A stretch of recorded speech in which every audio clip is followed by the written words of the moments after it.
नमस्ते दर्शकों, आपका मेरे YouTube चैनल में स्वागत है।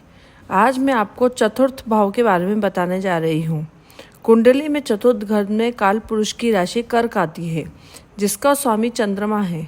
चंद्रमा भाव का स्वामी और कारक दोनों हैं। ज्योतिष में चंद्रमा को मन माना गया है और सुख और दुख दोनों चंद्रमा से देखा जाता है। इंसान का मन जो चाहता है, अगर उसके उल्टे काम कोई होता है तो उसका मन दुखी होता है। ज्योतिष में शनि को दुख, तकलीफ और परेशानी का कारक माना गया है। जब चंद्रमा को शनि देखता है या चंद्रमा के साथ होता है या चंद्रमा से प्रभावित होता है, तब साढ़े साती लगती है और लोग साढ़े साती से इसी कारण दुखी हो जाते हैं, क्योंकि जो वे चाहते हैं वैसा फल न होकर विपरीत फल घटित होता है। चौथे भाव से विचार किया जाता है माता, मकान, वाहन, सुख, नदी और बहता हुआ पानी, मन, हृदय, दूध, छाती, जमीन, दूध वाला जानवर, ससुर, फलों का उद्यान, घर का वातावरण आदि। कुंडली में जितना अच्छा चंद्रमा होगा, जातक की उम्र भी उतनी लंबी होगी। चौथे घर की कुंडली में केंद्र माना जाता है। ग्रह केंद्र में हो तो वह शुभ फल करते हैं और उसका प्रभाव लग्न पर पड़ता है। लाल किताब ने लिखा है कि सभी ग्रह माता के चरण में आकर सिर झुकाकर प्रणाम करते हैं और कष्ट न देने के लिए कसम खाते हैं, लेकिन शर्त यह होती है कि उस ग्रह को छेड़ा न जाए। अर्थात गर्मी के मौसम में रजाई, गर्म कपड़ा पहना जाएगा तो नुकसान होगा और कष्ट आएगा। अगर ठंडी के मौसम में बर्फ़, आइसक्रीम खाया जाएगा तो इंसान बीमार पड़ जाएगा। इसलिए खराब चीज़ों से परहेज करना चाहिए, तभी लाभ होगा। सूर्य चौथे घर में बैठा हो तो ये समझ लेना चाहिए कि जातक का जन्म आधी रात में हुआ है। अगर दशम में बैठा है तो दोपहर का, सप्तम में बैठा है तो सूर्य छिपने के समय, और लग्न में बैठा है तब सूर्य उदय का समय होता है। आधी रात का सूर्य नहीं होता है, इसलिए सूर्य चौथे घर में दिग्बल से हीन होगा। सूर्य एक गर्म और क्रूर ग्रह है। जहाँ पर बैठता है वहाँ कुछ न कुछ परेशानी पैदा करता है, लेकिन यह यहाँ पर उतना खराब नहीं करेगा, क्योंकि एक तो केंद्र में है, दूसरे में मित्र चंद्रमा के घर में होकर दशम घर देखेगा। अगर इसकी शनि, राहु, केतु देखते हैं या इसके साथ बैठे हैं, फिर खराबी पैदा करेगा। खराबी से बचाव के लिए अंधे व्यक्ति, अपाहिज व्यक्ति, पागल व्यक्ति की मदद करने से शांत होगा, क्योंकि शनि अंधा, राहु पागल तथा केतु अपाहिज बनाते हैं। इसलिए इन व्यक्तियों की सेवा एवं मदद से बुरे प्रभाव से बचाव होगा। चंद्रमा चौथे घर में अपने घर में होने से शुभ है। चौथा घर मन तथा हृदय का है, इसलिए व्यक्ति का हृदय शांतचित्त होगा। ऐसे व्यक्ति को गुस्सा कम आएगा, लेकिन शर्त यह है कि चंद्रमा का पक्ष में बली हो तथा शनि, राहु, केतु के बुरे प्रभाव से दूर हो। लाल किताब में लिखा है कि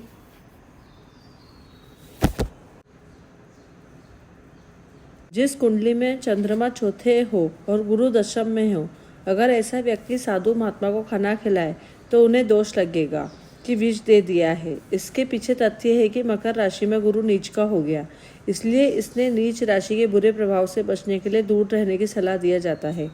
यह सिर्फ कारक के कारण लिखा है। मेरे अनुभव से चंद्र कुंडली पर विचार करना चाहिए। चंद्र कुंडली से सप्तम हो गया, इस कारण गजकेशी योग बन गया है। ऐसे जातक बहुत धार्मिक होगा और अपने घर पर नियंत्रण रखने वाला, त्याग तपस्या करने वाला होगा। चंद्रमा चौथे हो तब दूध, पानी जितना दान दिया जाए उतना जातक को अपने जीवन में उन्नति करता है। मंगल को चौथे घर में लाल किताब में नीच का माना है, क्योंकि मंगल कर्क राशि में नीच का होता है। दूसरा, मांगलिक भी हो जाता है व्यक्ति। हृदय पर मंगल का प्रभाव होने से गुस्सा भी बहुत आता है। चंद्रमा पानी है तो मंगल आग, आग पानी मिलकर भाप बन जाता है, इसलिए ऐसे जातक को घर से दूर हो सकता है या घर में लड़ाई झगड़ाई हो सकती है। यहाँ से मंगल चौथी दृष्टि से सप्तम घर को देखेगा, इसलिए सप्तम पत्नी तथा भागीदारी को भी खराब करेगा, लेकिन दशम घर और एकादश घर से अच्छा फल देगा।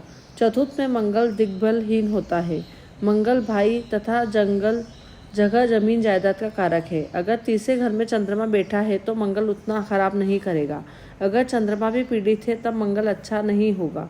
इंसान को लड़ाई झड़ाई से बचाव रखना चाहिए तथा मंगल को शांत करने के लिए पताशी या चीनी चलते पानी में प्रवाह करने से मंगल के बुरे प्रभाव से बचाव होगा। ऐसा जातक जितना भाई बंधु से अच्छा व्यवहार करेगा उतना मंगल के बुरे प्रभाव से बचाव होगा तथा मंगल अच्छा फल देगा। बुध को चतुर्थ घर में अच्छा माना जाता है क्योंकि बुध एक शुभ ग्रह है। बुध चंद्रमा को अपना मित्र मानता है, लेकिन चंद्रमा अपना मित्र नहीं मानता। बुध एक शुभ ग्रह है और व्यापारी विद्या बुद्धि का कारक माना जाता है, इसलिए जातक व्यापार करके लाभ प्राप्त कर सकता है। लेकिन जातक अपने घर में तोता न रखे तथा कांटे वाला पौधा या मनी प्लांट न लगाए, तभी बुध का अच्छा फल मिलेगा। गुरु चतुर्थ घर में चंद्रमा से शामिल होगा। ऐसा जातक नेक दिल, धार्मिक तथा दूसरों की मदद करने वाला गुरु चतुर्थ घर में उच्च का होगा। केंद्र पर गुरु का प्रभाव होने से जातक मेहनती एवं ईमानदार तथा माता, दोस्त, मित्र, भाई बंधु की सेवा एवं मदद करने वाला होगा। इसलिए इस घर में लाल किताब ने गुरु को बहुत अच्छा माना है, लेकिन गुरु का कोई शत्रु उसका खराब नहीं कर रहा हो। गुरु का शत्रु बुध, शुक्र और राहु है।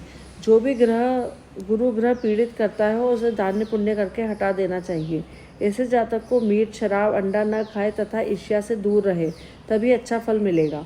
शुक्र चतुर्थ घर में प्राचीन ज्योतिष से दिग्बली अच्छा फल माना जाता है। शुक्र एक शुभ ग्रह है और केंद्र में अच्छा फल देगा, लेकिन लाल किताब ने शुक्र को चतुर्थ में चंद्रमा में शामिल माना है। चतुर्थ शुक्र वाले की 2 शादी हो सकती है, क्योंकि चंद्र शुक्र दोनों स्त्री ग्रह हैं। इसलिए ऐसा जातक अपनी पत्नी से दोबारा फेरे ले ले तथा उसके 2 नाम रख ले। तब कभी एक नाम से कभी दूसरे नाम से बुलाए, जिससे दूसरे शादी के प्रभाव बचाव हो सकता है। तथा शुक्रवार के दिन दही का दान करता रहे, फिर शुक्र के बुरे प्रभाव से बचाव होगा। शनि को चतुर्थ घर में चंद्रमा से शामिल होगा। ऐसे जातक के घर में काले कीड़े अधिक निकलते होंगे। माता को कष्ट होगा। जातक का मकान पुराना तथा गांव या वीरान इलाके में हो सकता है। चतुर्थ का ग्रह लग्न के ऊपर प्रभाव डालता है, इससे जातक का स्वभाव गंभीर हो सकता है। अगर जातक के दिन में सांप निकल आए तो मारना नहीं, तो घर में लक्ष्मी की बढ़ोतरी होगी। शनि के अच्छे प्रभाव को प्राप्त करने के लिए अगर घर में के पास कोई कुआं है तो उसमें दूध चावल दिया करें तथा कौवा या कीड़ियों को खीर डाल दिया करें, तो शनि के बुरे प्रभाव से बचाव होगा। राहु चतुर्थ घर में होगा तब चंद्रमा में शामिल होगा। राहु केतु चतुर्थ घर में आकर बुराई न करने की कसम खाते हैं, लेकिन मेरे अनुभव में राहु को पापी देखा गया है। इस घर में राहु केतु होने से जातक माता पिता से दूर हो जाता है, अर्थात विदेश जा सकता है। माता पिता के सुख में कमी हो सकती है। उसका मकान किराए का या बार बार मकान बदला हो सकता है। वाहन सुख की कुछ कमी हो सकती है। अगर जातक मकान तोड़ ले या लेटरिन बाथरूम तोड़ दे तब और ज़्यादा परेशानी होगी। मैंने अनुभव में देखा है कि मकान बनाना एक नया जीवन शुरू करना होता है। मैंने अपने जीवन में देखा है कि जब जातक मकान बनवाता है तब उस समय कष्ट या लड़ाई झगड़े होते हैं। इससे बचाव के लिए लड़ाई झगड़े से बचना चाहिए तथा मजदूर को मजदूरी पूरी देनी चाहिए। राहु 4 वाले अपने घर में कच्चे कोयले नहीं रखने चाहिए, न ही अपने मकान में तोड़फोड़ करनी चाहिए। मछली और तोता नहीं पालना चाहिए। हर साल 400 ग्राम सूखी धनिया को जल प्रवाह करने से राहु के बुरे प्रभाव से बचाव होगा। अपना घर जितना साफ सुथरा रखें उतना राहु का पूरा प्रभाव कम होगा। हाथी, शेर का खिलौना, शराब और नशे की दवाई घर में बुरे राहु की पहचान होगी।